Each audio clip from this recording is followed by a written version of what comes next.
Everyone. तो आज मैं आपके लिए फिर से एक इम्पॉर्टेंट वीडियो लेके आई हूँ, जैसा कि हमेशा लेकर आती हूँ।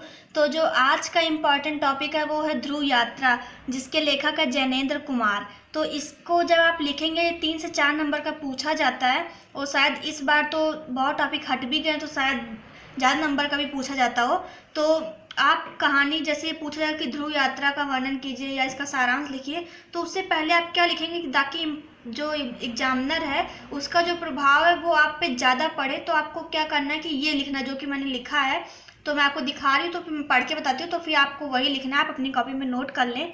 तो सबसे पहले आप लिखेंगे, ध्रुव यात्रा कहानी एक मनोवैज्ञानिक कहानी है। मनोवैज्ञानिक कहानी से तात्पर्य है कि ऐसी कहानी जिसमें कहानीकार व्यक्ति की मानसिक अंतर्द्वंदों, मानसिक संवेगों या उद्वेदनों और आंतरिक अनुभूतियों, द्विसपनों और व्यक्ति के अंदर चल रहे मानसिक उलझनों या मानसिक समस्याओं को लेकर जब कोई लेखक कहानी लिखता है तो उसे मनोवैज्ञानिक कहानी कहते हैं।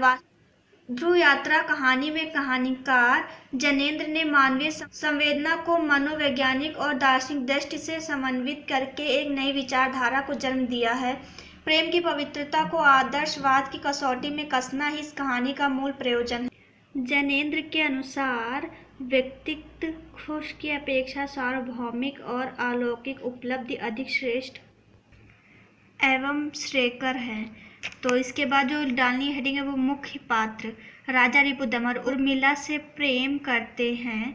उर्मिला आचार्य मारुति की पुत्री एवं राजा रिपुदमन की प्रेमिका।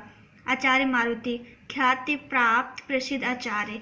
रूपरेखा पहली जो इसमें आपको डालनी है वो ये है, विजेता के रूप में राजा रिपुदमन बहादुर। दूसरी हेडिंग जो है वो है राजा रिपुदमन बहादुर एवं उर्मिला के बीच प्रेम संबंध। तीसरा है वो है राजा रिपुदमन की उर्मिला से मुलाकात। चौथा है आचार्य ब्रैकेट में उर्मिला के पिता द्वारा विवाह के लिए दबाव डालना। पांचवा है उर्मिला के दृढ़ संकल्प के समक्ष रिपुदमन का झुकना। छठी है रिपुदमन की दक्षिण ध्रुव जाने की तैयारी। सातवीं हेडिंग है वो है राजा रिपुदमन द्वारा आत्मदाह करना। और आठवीं जो हेडिंग है वो है राजा रिपुदमन द्वारा आत्मदाह से पहले लिखा गया पत्र। तो इसकी व्याख्या आप कैसे करोगे तो मैं किताब में दिखा रही हूँ। तो पहली जो हेडिंग थी वो थी विजेता के रूप में राजा रिपुदमन बहादुर। तो इसके अंतर्गत आप लिखेंगे कहानी का मुख्य पात्र राजा रिपुदमन बहादुर उत्तरी ध्रुव जीतकर यूरोप के नगरों की बधाइयाँ लेते हुए मुंबई और फिर वहाँ से दिल्ली आते हैं। उनकी प्रेयसी उर्मिला अन्य खबरों की तरह इस खबर को पढ़ती हैं, लेकिन किसी भी प्रकार की व्याकुलता व जिज्ञासा प्रकट नहीं करती हैं। दूसरी है राजा रिपुदमन बहादुर एवं उर्मिला के बीच प्रेम संबंध। राजा रिपुदमन एवं उर्मिला के बीच काफ़ी पहले से प्रेम संबंध है, लेकिन उन दोनों ने परस्पर विवाह नहीं किया है। रिपुदमन विवाह को बंधन मानते हैं, किंतु प्रेम को सत्य मानते हैं। वे मानसिक उपचार के लिए आचार्य मारुति से मिलते हैं, क्योंकि उन्हें नींद कम आने व मन नियंत्रण में नहीं रहने की समस्या महसूस होती है। आचार्य उन्हें शारीरिक रूप से स्वस्थ मानते हैं। इसके बाद जो हेडिंग है वो है राजा रिपुदमन की उर्मिला से मुलाकात। राजा रिपुदमन ने उर्मिला से विवाह नहीं किया है, किंतु उन दोनों के प्रेम संबंधों के कारण उनकी एक संतान है। उर्मिला राजा से मिलने आई तो साथ में अपने बच्चे को भी साथ लाई। उसके नाम को लेकर उन दोनों के बीच काफ़ी चर्चा होती है। दोनों बात करने के लिए जमुना किनारे पहुंच जाते हैं। वहां उर्मिला राजा से कहती हैं कि तुम अब मेरे और मेरे बच्चे की जिम्मेदारी से मुक्त हो। अब तुम निश्चिंत होकर अपने लक्ष्य को प्राप्त करने के लिए अपना ध्यान केंद्रित करो। उर्मिला सिद्धि की प्राप्ति के लिए राजा को दक्षिण ध्रुव जाने की सलाह देती हैं। आचार्य ब्रैकेट में उर्मिला के पिता द्वारा विवाह के लिए दबाव डालना। राजा रिपुदमन आचार्य को बताते हैं कि उर्मिला पहले विवाह करने के लिए उद्धत थी, जबकि वे रिपुदमन के बारे में बताया गया तैयार नहीं थे।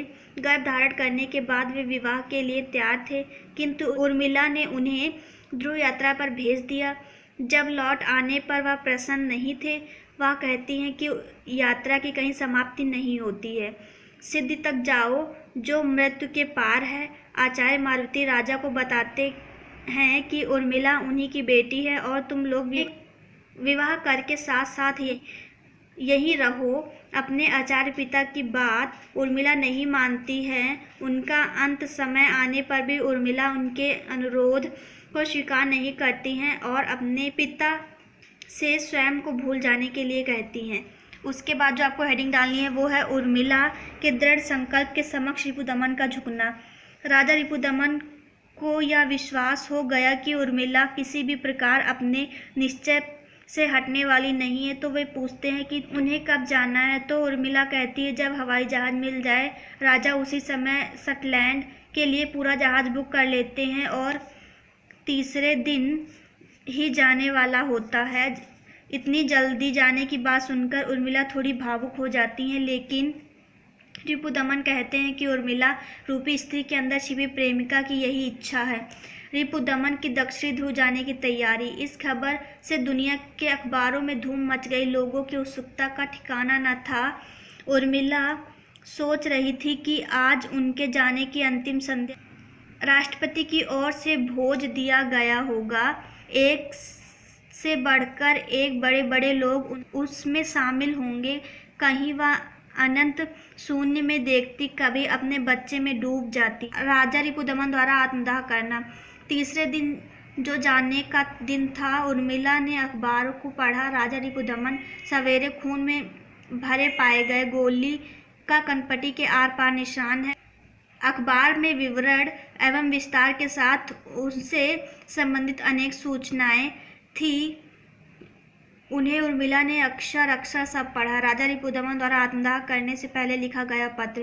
राजा ने अपने पत्र में लिखा कि दक्षिणी ध्रुव जाने में उन्हें कोई दिलचस्पी नहीं थी, फिर भी वे जाना चाहते थे क्योंकि इस बार उन्हें वापस नहीं लौटना था।